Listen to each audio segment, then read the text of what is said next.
Welcome back to Impact Vision. मैं आशुतोष कुमार आप सभी को आज पी ब्लॉक एलिमेंट्स पढ़ाने जा रहा हूँ। पी ब्लॉक एलिमेंट्स के बारे में आज की क्लास में हम लोग सीखेंगे कि पी ब्लॉक एलिमेंट्स होता क्या है। ठीक है, देखो बच्चों, ये पी ब्लॉक एलिमेंट्स जो है एक बड़ा चैप्टर है। ये चैप्टर बोर्ड में इससे अच्छे नंबर पूछे जाते हैं, यानी क्वेश्चन इससे जो आते हैं वो अच्छे नंबर में आते हैं। ठीक है, यानी सबसे ज्यादा सवाल अगर कहीं इनऑर्गेनिक केमिस्ट्री में कहीं आता है तो वो आपका आता है पी ब्लॉक एलिमेंट से। ठीक है, ऑब्जेक्टिव में भी आते हैं, शॉर्ट क्वेश्चन में भी है, लॉन्ग क्वेश्चन में भी है कि नहीं। सब तरह के सवाल यहाँ पूछे जाते हैं इस टॉप चैप्टर से। ठीक है, तो इस चैप्टर को आप लोग अच्छे से समझेंगे और जहां नहीं समझ में आए आप इसको मैसेज ड्रॉप कर सकते हैं, हम उसको आपके डाउट को हम सोल्व भी करने का पूरा प्रयास करेंगे। ठीक है, चलते हैं। तो let's start to learn about p block elements. ठीक है, विथ इजी कंसेप्ट। ठीक है, चलिए, पी ब्लॉक एलिमेंट्स क्या होता है बेटा उसको पहले समझते हैं। तो पी ब्लॉक एलिमेंट्स क्या है, देखो यहाँ पे लिखा हुआ है, the elements the elements in which the last electron goes into P subshell. कौन सबसेल में एंटर करता हो? पी सबसेल में एंटर करता हो। अगर लास्ट इलेक्ट्रॉन बेटा अगर पी सबसेल में एंटर कर रहा है तो उसको क्या नाम देंगे? पी ब्लॉक एलिमेंट्स कहेंगे। यानी अगर पी में ही एंटर कर रहा हो तो ही देखना है पी ब्लॉक है, कि अगर वो एस में एंटर कर रहा हो, डी में एंटर कर रहा हो, एफ में एंटर कर रहा हो तो उसे हम पी ब्लॉक एलिमेंट्स नहीं कहेंगे। इस बात को समझ लेना। और पी में इलेक्ट्रॉन कितना होना चाहिए? NP 1 to 6। यानी पी में इलेक्ट्रॉन कितना होना चाहिए बेटा? पी में इलेक्ट्रॉनों की संख्या होनी चाहिए 1 से लेके 6 तक। यानी पी में मैक्सिमम इलेक्ट्रॉन कितने होते हैं? 6। और मिनिमम इलेक्ट्रॉन हम कितना रख सकते हैं? 1। इसके बीच में अगर इलेक्ट्रॉन अगर पी में है तो वो आपका एलिमेंट क्या है बेटा? पी ब्लॉक है। जैसे मैं एक एग्जांपल यहाँ पे ले रहा हूँ, ध्यान से सुनेंगे। मैं एक एग्जांपल यहाँ पे ले रहा हूँ, जैसे मैंने लिया बेटा आयरन। ठीक है, तो कॉन्फ़िगरेशन में लिख रहा हूँ 1s2, 2s2, 2p6, 3s2, 3p6, 4s2 और 3d6। बच्चों बताओ यहाँ लास्ट इलेक्ट्रॉन कौन से सबसेल में जा रहा है? पी में जा रहा है। यहाँ लास्ट इलेक्ट्रॉन पी में नहीं जा रहा है, कहाँ जा रहा है? पी में। तो ये ब्लॉक बी का है ना कि पी का है। लेकिन अगर हम आपसे बोले कि ब्रोमीन, ब्रोमीन का एटॉमिक नंबर होता है 35। अभी ये ब्रोमीन कौन सा एलिमेंट है वो देख लो। कॉन्फ़िगरेशन मैंने लिख लिया,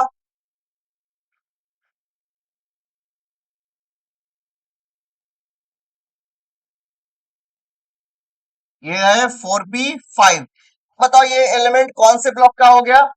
ये एलिमेंट हो गया पी ब्लॉक का हो गया, क्योंकि लास्ट इलेक्ट्रॉन कहाँ जा रहा है? पी में। तो ये कौन से ब्लॉक का एलिमेंट है बेटा?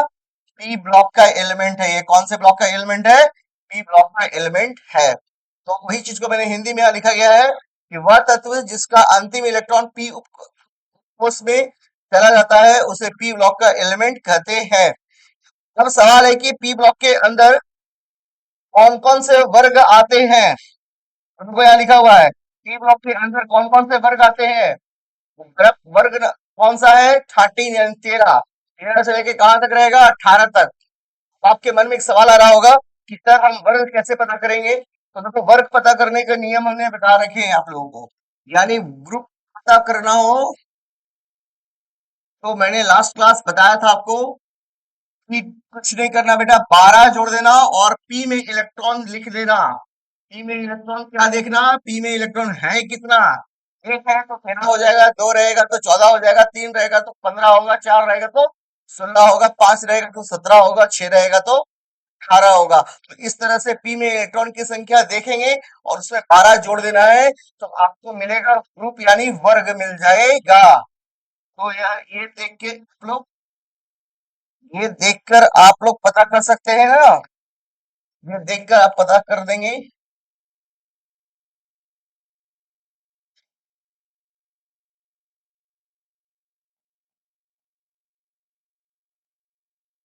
ठीक है, तो इस तरह से हम पी ब्लॉक का वर्ग भी पता कर सकते हैं बेटा, है ना।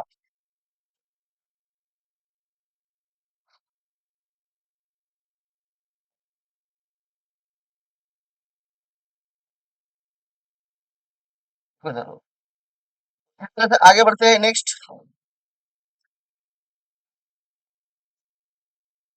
Each period end with noble gas which is chemically inactive. क्या कह रहा है कि इस पीरियड कहाँ पे खत्म होता है? नोबल गैस पे खत्म होता है, क्योंकि नोबल गैस कैसा नेचर का होता है? केमिकली इनएक्टिव होता है। नोबल गैस क्यों केमिकली इनएक्टिव होता है?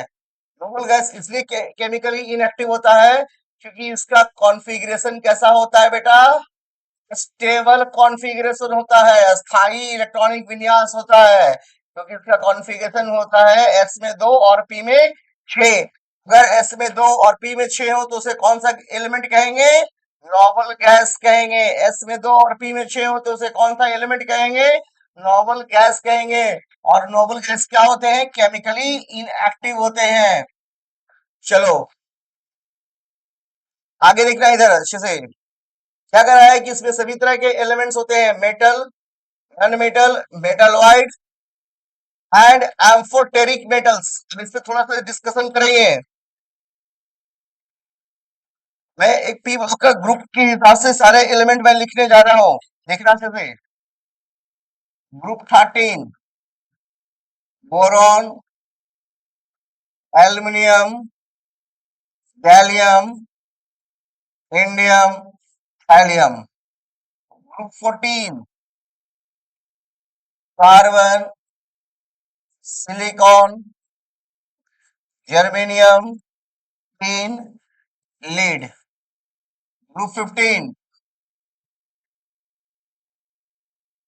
Nitrogen, phosphorus, arsenic, antimony, bismuth.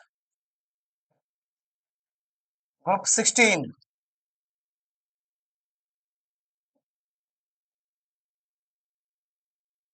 Oxygen, sulphur, selenium, tellurium, polonium. Group 17 fluorine, chlorine, bromine, iodine, एस्टेटिन।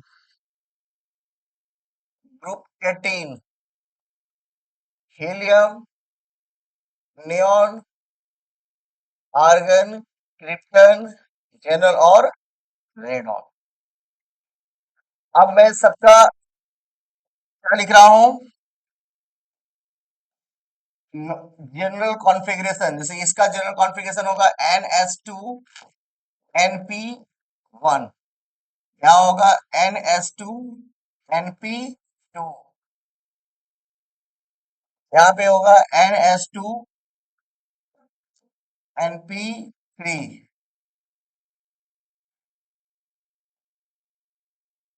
NS2 NP4। यहाँ होगा NS2 NP5। यहाँ होगा NS2 NP6।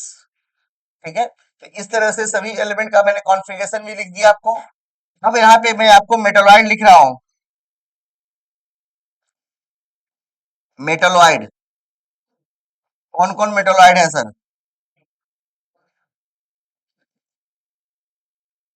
बालिका, सीता, गीता, ऐश्वर्या सब सेकंड टर्म में आते हैं।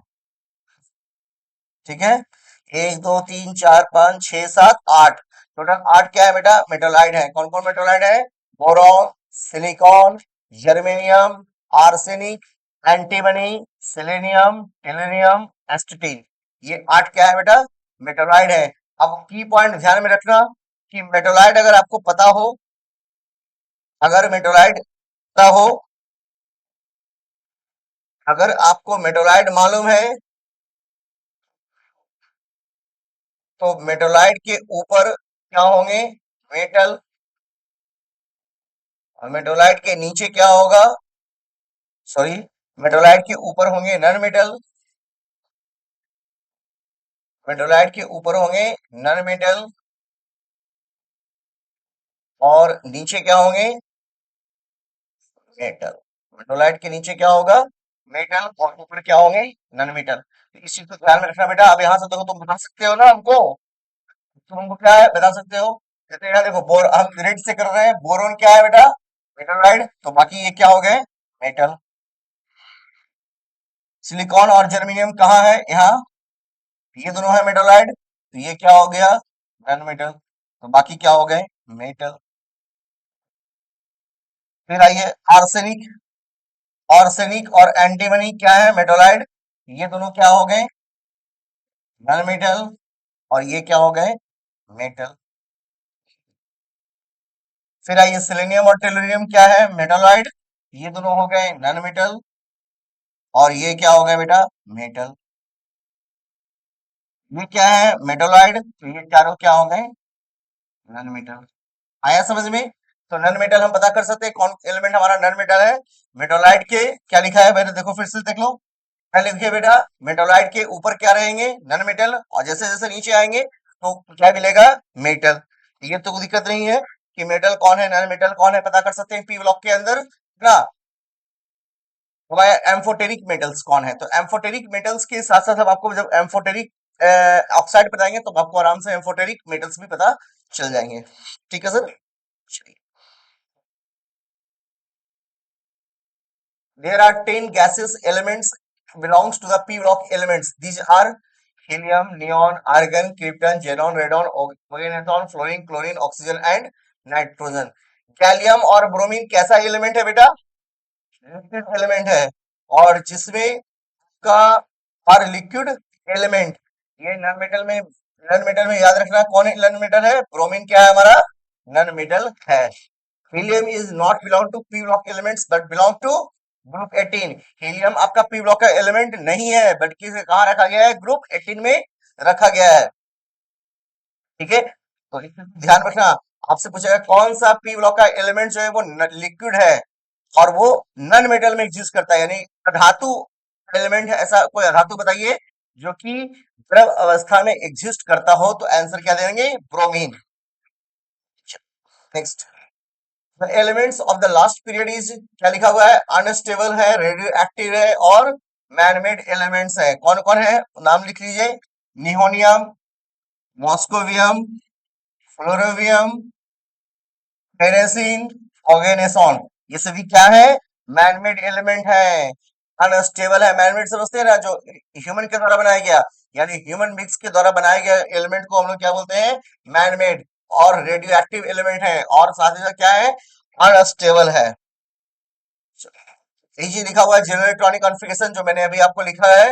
याद रखना इसको। जनरल इलेक्ट्रॉनिक कॉन्फ़िगरेशन से आप किसी भी एलिमेंट का कॉन्फ़िगरेशन को लिख सकते हैं। तो जनरल इलेक्ट्रॉनिक कॉन्फ़िगरेशन क्या है?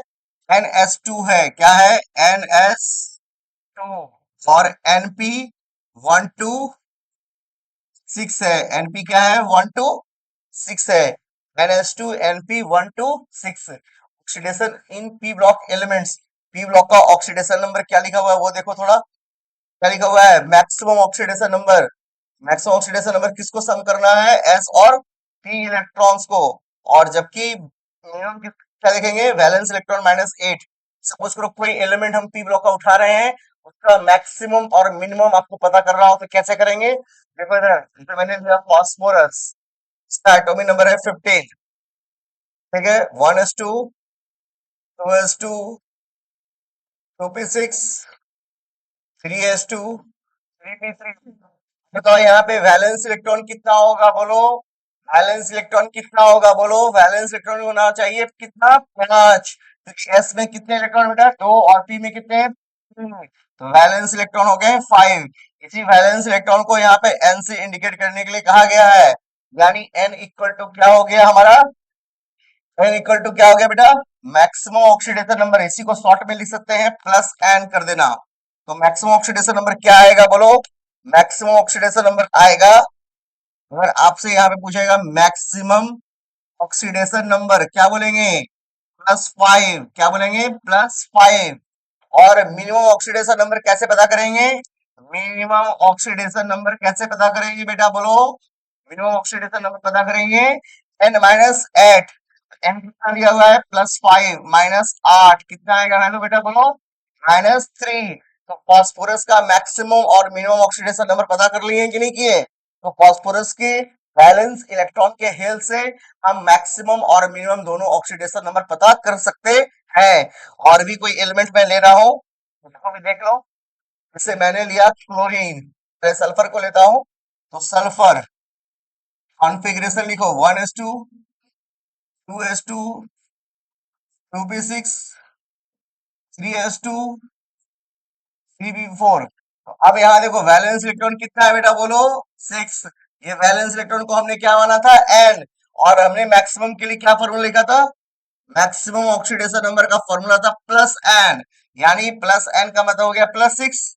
और मिनिमम ऑक्सीडेशन नंबर कैसे पता करेंगे, n-8। तो n-8, n कितना है, ये हमारा यही n है, यही हमारा n है। n है +6 -8, कितना आएगा वैल्यू, -2। तो सल्फर का मिनिमम ऑक्सीडेशन नंबर कितना है बेटा, -2। और मैक्सिमम ऑक्सीडेशन नंबर कितना आया, +6। अब आते हैं क्लोरीन की बात करते हैं। क्लोरीन एलिमेंट है जिसका हम कॉन्फ़िगरेशन पहले लिखेंगे, क्योंकि जब तक कॉन्फ़िगरेशन नहीं लिखेंगे तब तक हमको वैलेंस इलेक्ट्रॉन पता नहीं चल पाएगा, वैलेंस इलेक्ट्रॉन पता नहीं चल पाएगा। बताओ यहाँ वैलेंस इलेक्ट्रॉन कितना है, बोलो 7। तो मैक्स, इसी को हम लोग क्या मान रहे थे, n। तो मैक्सिमम ऑक्सीडेशन नंबर क्या आया, मैक्सिमम ऑक्सीडेशन नंबर आया +7। और मिनिमम ऑक्सीडेशन नंबर कितना आया, +7 -8, कितना है बेटा, -1। क्लोरीन का मैक्सिमम ऑक्सीडेशन नंबर और क्लोरीन का मिनिमम ऑक्सीडेशन नंबर हम पता कर लिए। ठीक है, तो इस तरह से बताओ, एक चीज मैं, एक इंफॉर्मेशन में देने जा रहा हूँ, मैं यहाँ पर इंफॉर्मेशन भी दे रहा हूँ कि मैक्सिमम और मिनिमम क्या, अगर ऑक्सीडेशन नंबर मालूम है बेटा, मालूम है मैक्सिमम मिनिमम, तो आप एक चीज और पता कर सकते हो, oxidation number range. Oxidation number range क्या हो गया, n-8 to plus n, n-8 to plus n, ये क्या है बेटा, ऑक्सीडेशन नंबर रेंज है। सर ऑक्सीडेशन नंबर रेंज क्यों पढ़ रहे हैं, तो हम कोई भी पता कर सकते हैं ऑक्सीडेशन नंबर रेंज से। हम ये पता कर सकते हैं कि कौन कंपाउंड हमारा एग्जिस्ट करेगा, कौन कंपाउंड हमारा एग्जिस्ट नहीं करेगा।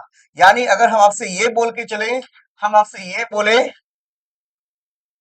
S3 है, PO6 है, तो हमसे कोई बोले कि ये कंपाउंड तो भैया एग्जिस्ट करता है, ये कंपाउंड एग्जिस्ट करता है, तो हम चेक करेंगे यहाँ पे फास्फोरस का ऑक्सीडेशन नंबर कितना आ रहा है। तो फास्फोरस का ऑक्सीडेशन नंबर निकालेंगे, +1 × 3 +x -12, तो कितना है बेटा, 3 + x -12। इसको तो अलग पेज पे कर देता हूँ, अलग पेज पे कर रहा हूँ। देखो बेटा इधर अच्छे से, S3PO6, हमें P का ऑक्सीडेशन नंबर पता करना है, किसका ऑक्सीडेशन नंबर पता करना है, P पता करना है। तो ऑक्सीडेशन नंबर जिसका पता करना होता है बेटा, उसका, उसको हम लोग क्या मान लेते हैं, X मान लेते हैं, है ना, बहुत अच्छा। और हाइड्रोजन का ऑक्सीडेशन नंबर, हाइड्रोजन के बारे में एक बात याद रखना बेटा, हाइड्रोजन के बारे में एक बात याद रख लेना, हाइड्रोजन का दो तरह का ऑक्सीडेशन नंबर होता है, एक +1 और दूसरा -1। +1 कब होगा, जब नन मेटल रहेंगे, और मेटल के रहने पर -1 हो जाता है। ऑक्सीजन का ऑक्सीडेशन नंबर कितना होता है, -2 होता है। ये तो आपको याद कर लेना ना, ठीक है। Oxygen oxidation number of hydrogen क्या रखेंगे, +1। और ऑक्सीडेशन नंबर ऑफ ऑक्सीजन क्या होगा, -2।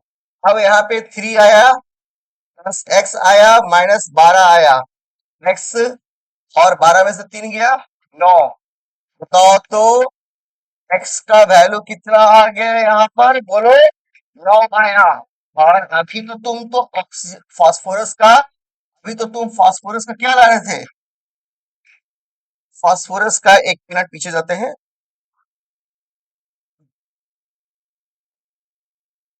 फास्फोरस का मैक्सिमम ऑक्सीडेशन नंबर कितना आ रहा है बेटा, बोलो, +5 आ रहा है ना। फास्फोरस का मैक्सिमम कितना आ रहा है, +5। क्या फास्फोरस का ऑक्सीडेशन नंबर 9 हो सकता है, नहीं हो सकता है। फास्फोरस के वैलेंस शेल में मात्र 5 ही इलेक्ट्रॉन है, तो फास्फोरस तो 5 ही इलेक्ट्रॉन में त्याग करेगा। जितना इलेक्ट्रॉन वैलेंस शेल में रहता है ना, उतना ही इलेक्ट्रॉन को त्याग कर सकता है, क्या उससे ज्यादा कभी त्याग करेगा, नहीं। तो जितना इलेक्ट्रॉन लॉस करेगा उतना ही चार्ज प्लस में आएगा ना, और जितना इलेक्ट्रॉन गेन करेगा उतना ही चार्ज क्या आएगा बेटा, माइनस में आएगा। जितना इलेक्ट्रॉन गेन करेगा उतना ही चार्ज क्या आएगा, माइनस में, और जितना इलेक्ट्रॉन लॉस करेगा तो चार्ज कितना आएगा, प्लस में। फास्फोरस के पास तो 5 से ज्यादा होता ही नहीं, तो फास्फोरस का ऑक्सीडेशन नंबर 9 आ ही नहीं। अगर फास्फोरस का ऑक्सीडेशन नंबर 9 नहीं आ सकता तो इस तरह का कंपाउंड केमिस्ट्री में नहीं दिखेगा। इस तरह कंपाउंड केमिस्ट्री में हमें नहीं दिखने वाला है। क्या बात सबको समझ में आया या नहीं आया? तो ऑक्सीडेशन नंबर रेंज से हम यह पता कर सकते हैं कि कौन सा कंपाउंड हमारा एग्जिस्ट करेगा और कौन सा कंपाउंड हमारा एग्जिस्ट नहीं करेगा। कोई दिक्कत? चलो, बहुत अच्छा। तो ये चीज तो समझ में आ ही गया होगा कि ऑक्सीडेशन नंबर रेंज हम पढ़ क्यों रहे थे, हमें पढ़ाया क्यों गया।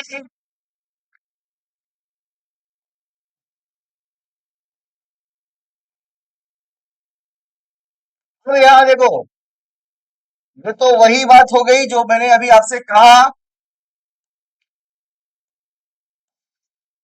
ग्रुप 13, 14, 15, 16, 17, 18 का जनरल इलेक्ट्रॉनिक कॉन्फ़िगरेशन लिखा हुआ है। अभी मैंने आपसे जनरल इलेक्ट्रॉनिक कॉन्फ़िगरेशन कहा ना, तो जनरल इलेक्ट्रॉनिक कॉन्फ़िगरेशन अगर मैं आपसे कहा तो मैंने आपसे क्या कहा कि जनरल इलेक्ट्रॉनिक कॉन्फ़िगरेशन होता है NS2 NP126।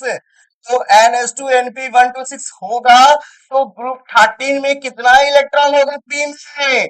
एक। तो इसी कारण कॉन्फ़िगरेशन हो गया NS2 NP1 2 3।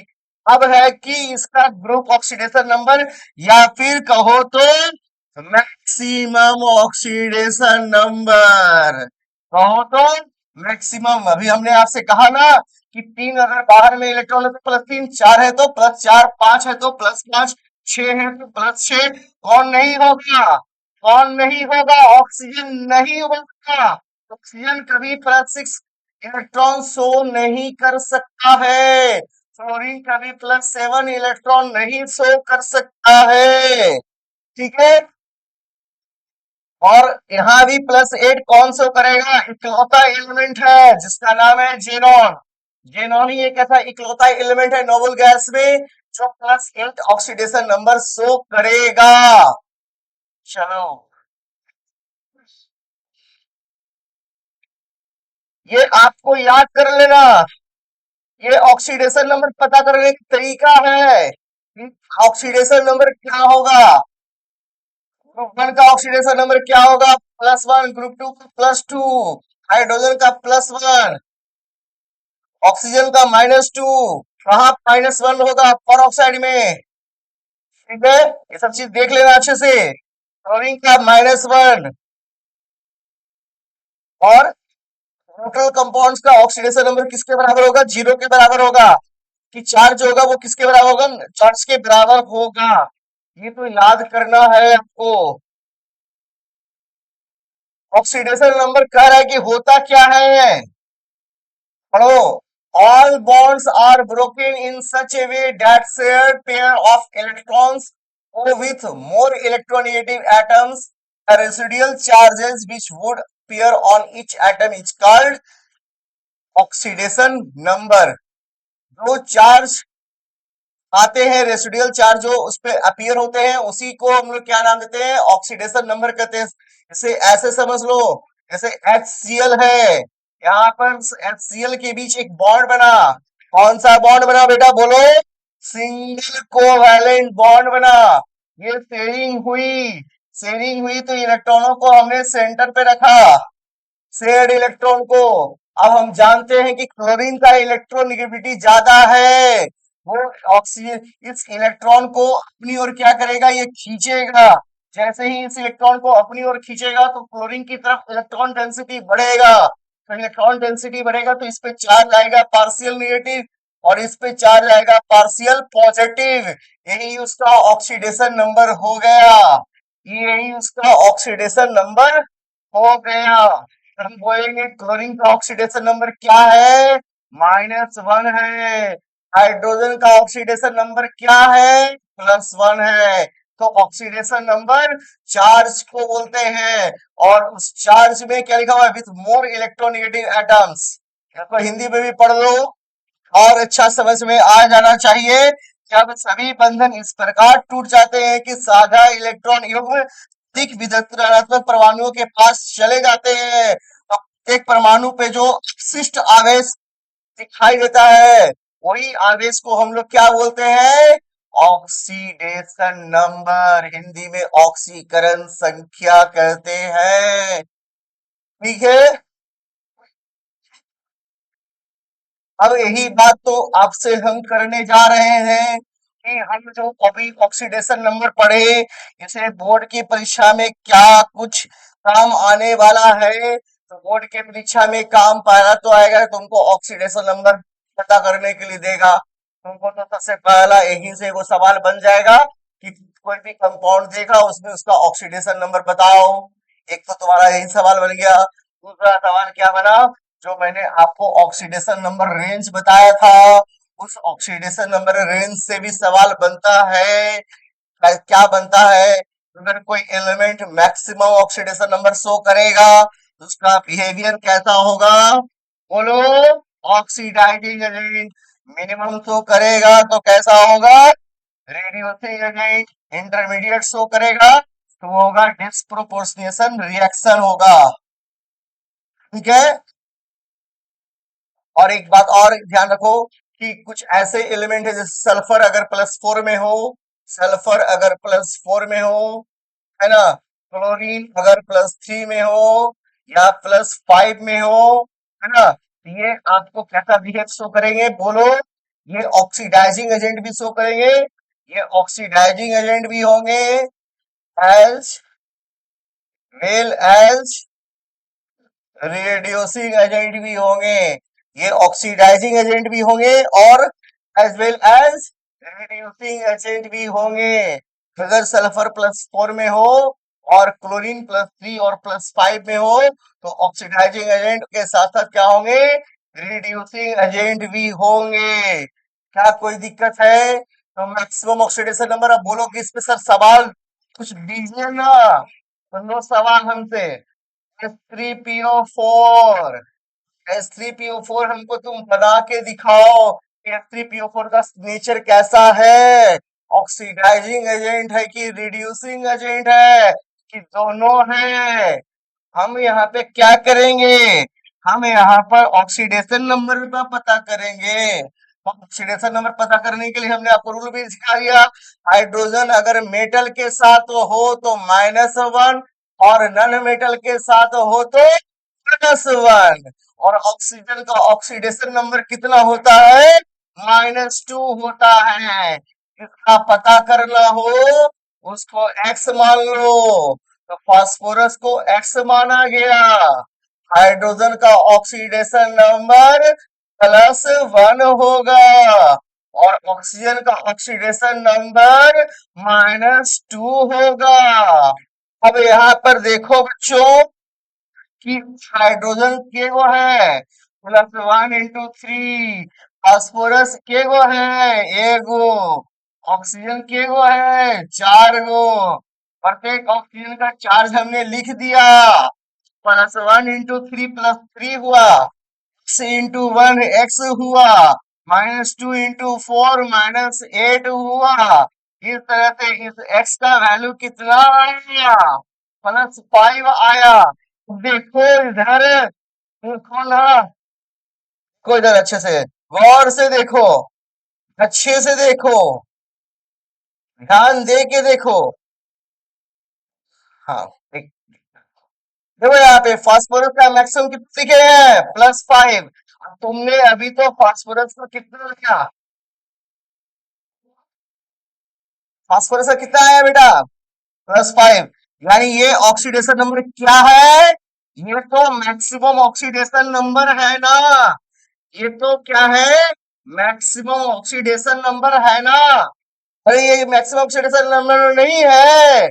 अरे यही ना मैक्सिमम ऑक्सीडेशन नंबर है। अगर ये मैक्सिमम ऑक्सीडेशन नंबर है तो इसका नेचर कैसा होगा?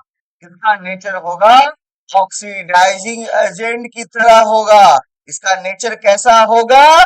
ऑक्सीडाइजिंग एजेंट की तरह होगा। तो ये बोलो ये कैसा एजेंट है? तो बोलेंगे ऑक्सीडाइजिंग एजेंट है। कैसा एजेंट है? ऑक्सीडाइजिंग एजेंट है। आया बात समझ में?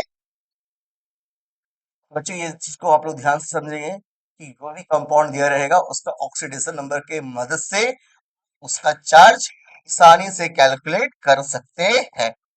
चलो ठीक है। अभी इसके बाद एक नया टॉपिक आया है जिसका नाम है इनर्ट पेयर इफेक्ट। क्या नाम है? Inert pair effect. Inert pair effect भी ग्रुप के हिसाब से लिखा हुआ है, कॉन्फ़िगरेशन NH2 NP1 इस तरह से लिखा हुआ है। अब इसको इनर्ट पेयर इफेक्ट को समझने के लिए हम शिल्डिंग इफेक्ट को पहले समझेंगे। हमने शिल्डिंग इफेक्ट के क्रम में आपको मैंने एक ऑर्डर लिखाया था, एस का ज्यादा होता है, पी का उससे कम, डी का उससे कम और एफ का शिल्डिंग इफेक्ट सबसे कम। यहाँ पे मैंने वर्ड यूज किया था बेटा, याद करना, जब मैंने शिल्डिंग इफेक्ट पढ़ाया था तो मैंने कहा था कि ये स्ट्रॉन्ग शिल्डिंग इफेक्ट शो करता है ना, और ये पुअर शिल्डिंग इफेक्ट शो करता है। पुअर शिल्डिंग इफेक्ट से जेड इफेक्टिव बढ़ जाता है। पुअर शिल्डिंग इफेक्ट से जेड इफेक्टिव बढ़ जाता है। जिसका जेड इफेक्टिव ज्यादा होगा, न्यूक्लियस क्या करेगा? उसके इलेक्ट्रॉन को अपनी ओर खींचेगा। सोचो जरा, अरे सोचो जरा, न्यूक्लियस के पास मान लो यहाँ पे 6s का s इलेक्ट्रॉन और p का इलेक्ट्रॉन यहाँ पर है। इसमें मान लो कितने इलेक्ट्रॉन है? यहाँ पर s में कितने इलेक्ट्रॉन बेटा? 2। और p में कितने हैं? 1। अब इसका जेड इफेक्टिव क्या है? हाई जेड इफेक्टिव है। हाई जेड इफेक्टिव होने के कारण ये एस के इलेक्ट्रॉन जो न्यूक्लियस से नजदीक है, एस का इलेक्ट्रॉन न्यूक्लियस के नजदीक है और इसकी जेड इफेक्टिव बहुत हाई है। और हाई जेड इफेक्टिव होने के कारण ये एस के इलेक्ट्रॉन को क्या करेगा? पकड़ के रखेगा। और एस का इलेक्ट्रॉन को न्यूक्लियस अगर कस के होल्ड किए हुए, पकड़े हुए, बांधे हुए है, तो एस का इलेक्ट्रॉन बॉन्ड बनाने में पार्टिसिपेट नहीं करेगा, यानी ये इलेक्ट्रॉन चाह कर भी बॉन्ड नहीं बना पाएगा। यानी चाह तो रहा था कि हम इलेक्ट्रॉन निकल जाए, लेकिन न्यूक्लियस क्या है? इसको कस के पकड़े हुए, बिकॉज ऑफ अट्रैक्टिव फोर्स।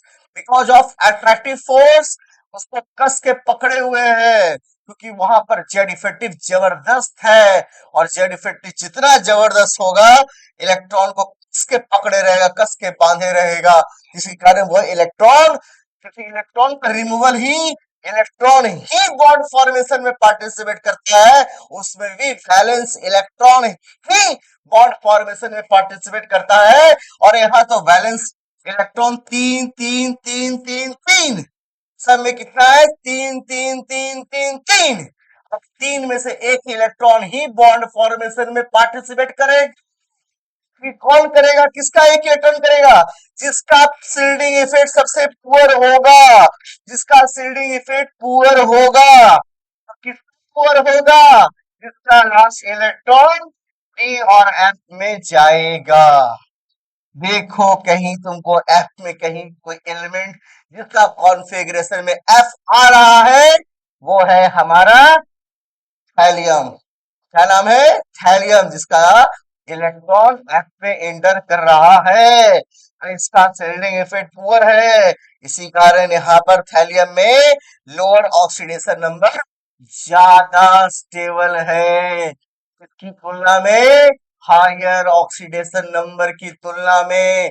याद रखना, इनर्ट पेयर इफेक्ट के कारण सबसे नीचे वाला एलिमेंट कौन से ब्लॉक में? देखना, सिर्फ और सिर्फ पी ब्लॉक में ही देखना कि लोअर एलिमेंट, अपर जो हेवियर एलिमेंट होंगे वो लोअर ऑक्सीडेशन नंबर में, heavier element lower oxidation number में ज्यादा स्टेबल होंगे, ज्यादा हाई होंगे, क्योंकि वो हायर ऑक्सीडेशन नंबर में एग्जिस्ट कम करेंगे। वो उन्हें हायर ऑक्सीडेशन नंबर में जाना पसंद नहीं है या जा नहीं सकते हैं। ठीक यही बात तुमको यहाँ भी दिखेगा। यहाँ भी देखो, बाहर में कितने इलेक्ट्रॉन है? एस में 2 और पी में 2, यानी 4। और पी में कितने इलेक्ट्रॉन बेटा? 2। इसी कारण लोअर ऑक्सीडेशन नंबर ज्यादा स्टेबल है। कहाँ दिखा? लीड में।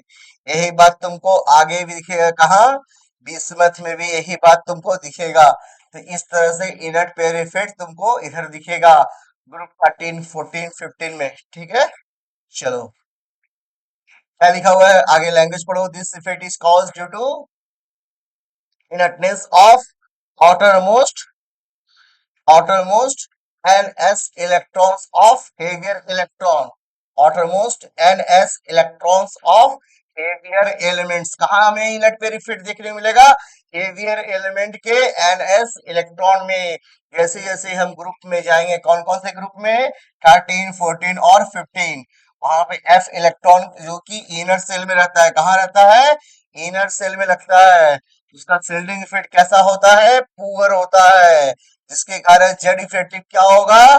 बढ़ जाएगा। और जेड इफेक्टिव के बढ़ने के कारण इनर्ट पेयर इफेक्ट वो शो करेगा।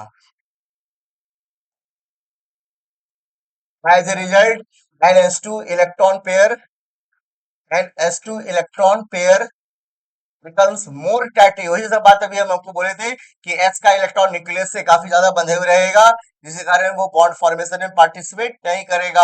और ये जब भी मिलेगा तो हेवियर मेंबर्स में मिलेगा। कौन से हेवियर मेंबर्स में? कौन से ग्रुप का? 13, 14 और 15 का। ठीक है, चलो आगे बढ़ो। ड्यू टू इनर्शियल इफेक्ट, ये आपको ये जबरदस्त यहाँ से क्वेश्चन बन रहा है। ये जबरदस्त, ये 4 लाइन वाला बात काफी इंपॉर्टेंट है, इसको तो तुम ध्यान से सुन लो कि लोअर ऑक्सीडेशन नंबर का स्टेबिलिटी टॉप से बॉटम क्या होता है? लोअर ऑक्सीडेशन नंबर का स्टेबिलिटी टॉप से बॉटम इंक्रीज करता है। हायर ऑक्सीडेशन का स्टेबिलिटी टॉप से बॉटम डिक्रीज करता है। ऑक्सीडाइजिंग नेचर इंक्रीज करता है, रिड्यूसिंग नेचर डिक्रीज करता है। ये 4 लाइन याद रखना, किसके कारण? इनर्ट पेयर इफेक्ट के कारण। ठीक है, which is better oxidising agent? कह रहा है कि Pb+4 और Fn+4 में ज्यादा अच्छा ऑक्सीडाइजिंग एजेंट कौन है? तो चेक करते हैं। Pb+4 को अगर हम Pb+2 में भेज दें, ठीक है, यानी Pb+4 +2 में जाने के लिए क्या करेगा बेटा, बोलो? Pb+4 दो इलेक्ट्रॉन क्या करेगा? गेन करेगा। तब ये कहाँ जाएगा? Pb+2 में जाएगा। और Pb+2 में जा रहा है तो ये क्या कर रहा है? इलेक्ट्रॉन का गेन कर रहा है। और अब इलेक्ट्रॉन का गेन कर रहा है तो क्या होगा? रिडक्शन। रिडक्शन होगा तो एजेंट कैसा कहलाएगा, बोलो? ये सब बात तो याद हुआ है ना आप लोगों को? ये सब जरूरी जरूरी छोटी छोटी बातें हैं बेटा, ये सब गलती मत करना। गेन ऑफ, एक होता है loss of electron. Loss of electron से होता है ऑक्सीडेशन। और जहां ऑक्सीडेशन होता है वो एजेंट क्या कहलाता है? Reducing agent. Gain of electron से होता है रिडक्शन। अगर कोई इलेक्ट्रॉन का गेन करेगा तो होगा रिडक्शन। और रिडक्शन से जो एजेंट का